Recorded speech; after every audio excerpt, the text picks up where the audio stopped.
Assalamualaikum warahmatullahi wabarakatuh. Waalaikumsalam warahmatullahi wabarakatuh. Allahumma salli ala sayyidina Muhammad wa ala ali sayyidina Muhammad. Sallallahu. Maaf jika kita wanita sedang libur atau menstruasi, apakah boleh memuaskan suami menggunakan mulut? Terima kasih. Bismillah. Di saat kemarin ada yang tanya masalah apa itu?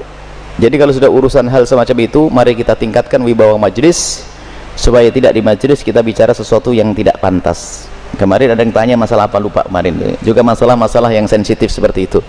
Dan jangan membiasakan kita di majelis saat membicarakan hal yang demikian itu dengan dibarengi dengan guyonan, merendahkan syariat itu, menjadi sebab barokahnya ilmu dicabut. Baik, kita bicara tentang syariat. Suami istri halal. Anda boleh berbuat apa saja suami istri, bebas.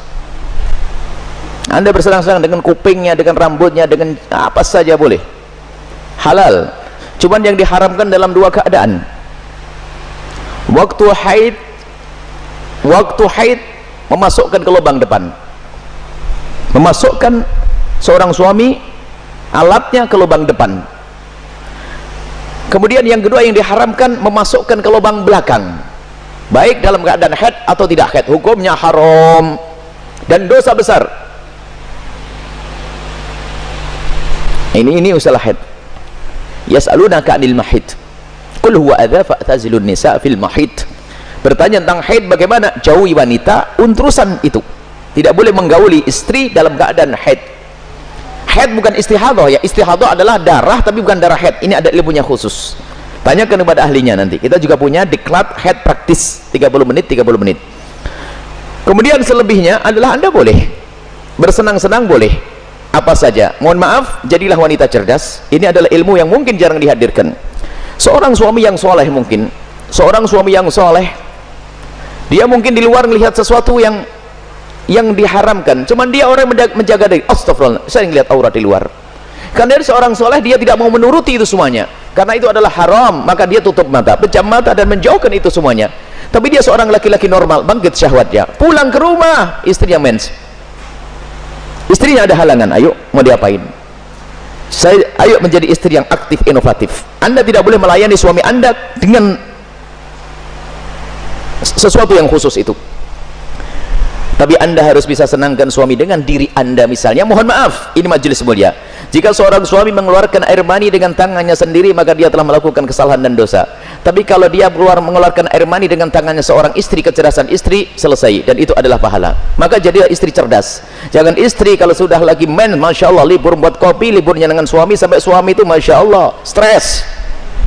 Anda bisa menyenangkan dengan diri Anda. Mohon maaf, mufakhadah di antara dua paha, yang penting tidak masuk wilayah itu, atau apa saja. Mohon maaf, ini saya sampaikan majelis mulia, sebab banyak wanita gayanya sih, modelnya kayak hebat-hebat, tapi Masya Allah bikin stres suami. Hati-hati itu, hei para wanita, sadar. Senangkan suamimu dengan apapun yang Allah berikan kepadamu, dengan tanganmu, dengan apapun. Yang penting kalau Anda haid, jangan masuk wilayah itu. Sebab kadang suaminya sampai ngenes sudah tidur, masak diwakin kopi enggak, sarapan enggak, bang beli makan di warung aja bang, yang ngoroknya yang digedekan. Wahai para istri yang solehah, Anda harus aktif dan inovatif, ada ide-ide untuk menyenangkan suami.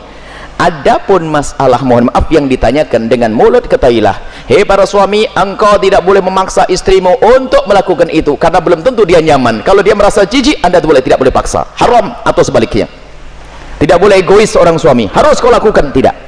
Kenapa? Mohon maaf, karena itu adalah wilayah yang bukan wilayah bersih. Wilayahnya orang dari makanan yang bersih dibuang lewat mana? Lewat itu. Akan tapi kalau memang ada seorang wanita yang mau melakukannya misalnya, atau sebaliknya, bagaimana, apakah boleh? Ketahuilah, di situ ada cairan yang najis. Air mani tidak najis, khilaf di antara ulama. Madhab Syafi'i najis, tapi cairan selalu najis. Maka kalaupun seandainya harus melakukan, mohon agar tidak ditelan, karena itu adalah, jangan sampai karena itu najis, tidak usah ditelan cairan-cairan. Adapun masalah air mani adalah khilaf di antara ulama, akan tapi boleh seorang suami, seorang istri melakukan yang demikian, tentu dengan keridhaannya dan tentunya dengan waspada. Tidak boleh sampai ada masuk ke dalam perutnya sesuatu, karena itu ada madhi, sebelum mani adalah najis, cairan-cairan sebelum mani adalah najis. Dan wahai para suami dan para istri, yuk kita melakukan sesuatu yang sesuai dengan petunjuk Nabi SAW, akhlaklah yang baik. Dan kenapa biasanya ada pertanyaan yang demikian ini? Karena apa? Naudzubillah, ada yang ditonton yang salah, gurunya salah, dari film-film yang ngaco itu ditiru, sehingga dia bingung untuk menyelesaikan urusan pribadinya dengan cara ini cara itu.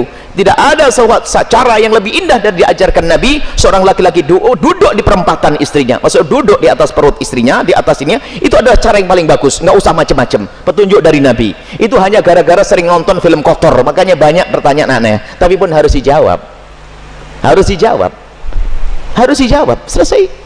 Semoga Allah bisa menjadikan Anda orang yang bisa menyenangkan. Termasuk wahai para suami, mungkin ada seorang suami yang, mohon maaf, ada bermacam-macam sebab, ada ejakulasi dini dan sebagainya dan sebagainya, tapi ketahuilah, jangan biarkan istrimu terlantar. Dia bisa senang dengan jemarimu, dengan tanganmu, dengan Anda, dengan apapun, dengan cumbuanmu. Jangan sampai menjadi seorang suami egois. Dan Nabi marah dengan seorang laki-laki yang mendatangi istrinya seperti binatang mendatangi betinanya. Nggak pakai mukaddimah, pakai minyak wangi dulu deh para suami, sikat gigi yang bersih, kemudian cumbu, rayu, seperti halnya engkau ingin melihat dia cantik, dia jaga ingin melihat engkau paling tidak agak ganteng dikit deh.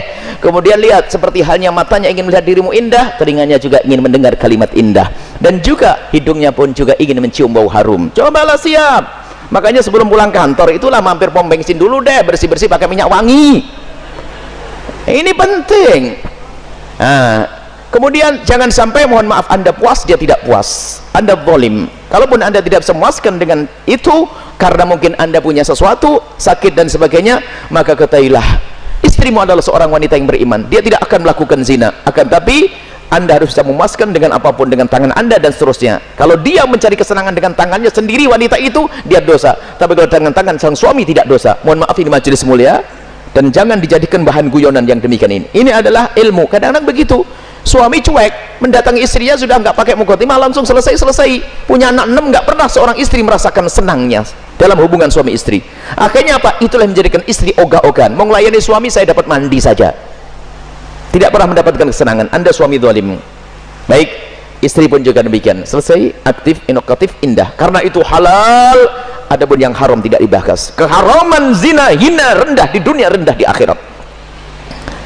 Zina rendah di dunia, rendah di akhirat. Semoga Allah menjauhkan kita dari zina, mencukupkan dengan yang halal.